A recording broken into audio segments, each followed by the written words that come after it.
Okay. Okay. And now we have one special. We have one more special. School father! Yes! So, yeah bro! Okay, so everybody to welcome Nazam Khan, a bigger round of applause!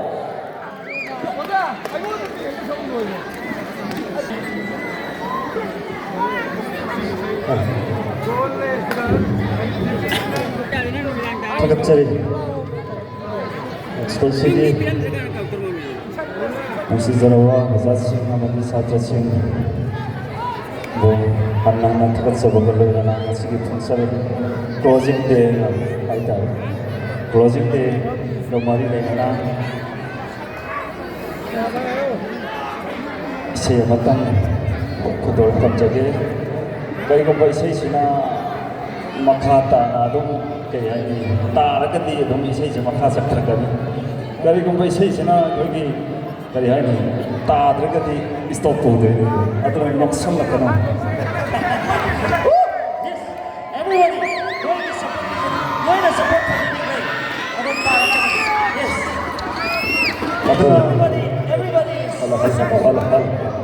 Function sport position low kiba mahiroi sing Opagi thoram amasu leibana maram oirna facilitation program kam akagi teachers day haidana taurasi haidana exam matungda taubani ado parents makhaina su yamna hainai school ge teachers day karigino yam thengna taurisi haidana ado taurisi gi maram adum khangbasu yaubani khangdaba khara adum lerom ado function asi yamna akhoi normal tawrasu adum kaisu public school ge function lam tawtaragati akhoi ge haitare kanagumba khara school khara gidi akhoi ge shortcut hetalotion basu tawnai eta assemble am da akhoi ge ojasin ge gift hand over tawraga deployation ge school su khara lairamani adubo akhoi school ge oina di hana de su adum pa chauna adum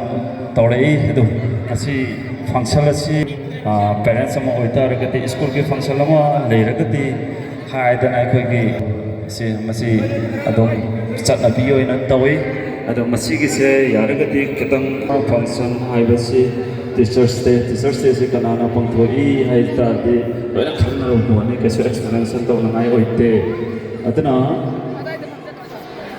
parents meeting oiro teachers day oiro facilitation program oiro masi yaudaba yade haidana khanbiraga isa su parents su lakpiu haina haijari ado masi su adom koi satra lakte narang su lakte nahan su lakte date 17 dagi continuous tawbani ngasi closing day ni ado yaragati hokiba hokre ado matung next year 2025 asida akhoi high level function oiro teachers day oiro finance men oiro participate khudingmak tawna na ba punamak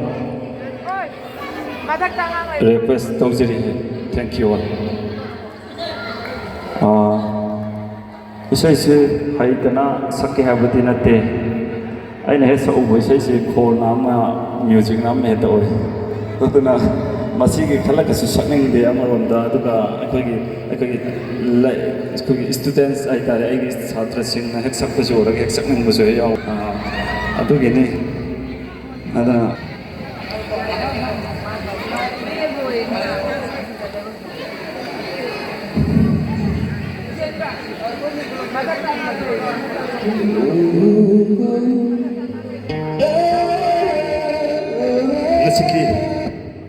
Nasiki sound are nasiki sound kita kuat betul yang begini juga thank you all aina sakka dorsika tilakka dorsika khandre tai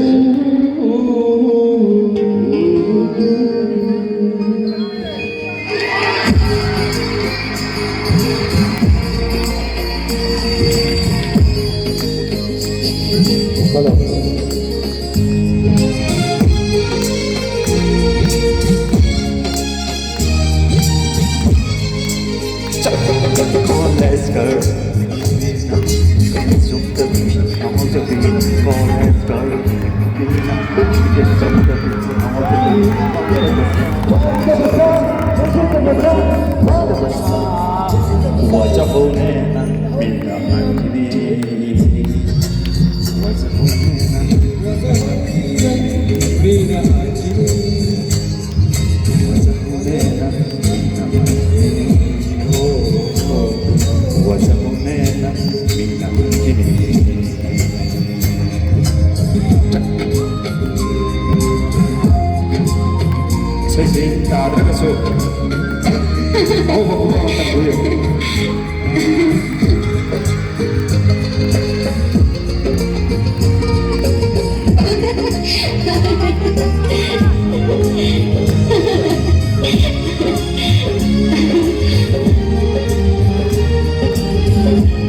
Okay, everybody, a big round of applause!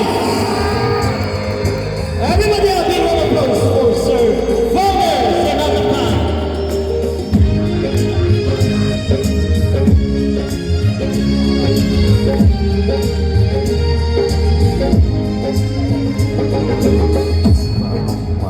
Thank you.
시탐이제 너희 칸다브라 그 사트라스 लागते म कमाइ त बनाऊ सिपुरा खाली हो नि